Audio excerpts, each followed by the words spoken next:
അലീനയുടെ നാളത്തെ സ്റ്റോറിയിലേക്ക് എല്ലാവർക്കും സ്വാഗതം.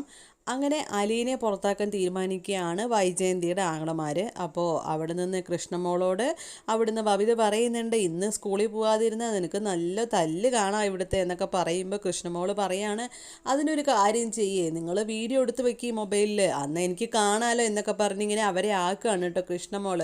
അപ്പോൾ വൈജയന്തി ദേഷ്യത്തിൽ പറയുകയാണ്, അച്ഛൻ്റെ മോള് തന്നെ.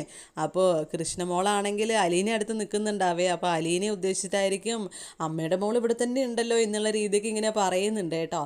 ശേഷം രേവതിക്കുട്ടി ജോയ്സി ആൻറ്റിയും മാമച്ചനെയും കൊണ്ടുവരികയാണ് അലീനയെ കൊണ്ടുപോകാനായിട്ട്. അപ്പോൾ അലീനയെ കൊണ്ടുപോകാനാണ് ഞങ്ങൾ വന്നത് എന്നിങ്ങനെ വൈജയന്തിയോട് പറയുമ്പോൾ, കൊണ്ടുപോക്കോ, നിങ്ങൾ കുറച്ച് കഴിയുമ്പോൾ നല്ലോണം അനുഭവിച്ചോളൂ എന്നൊക്കെ പറയുന്നുണ്ട്.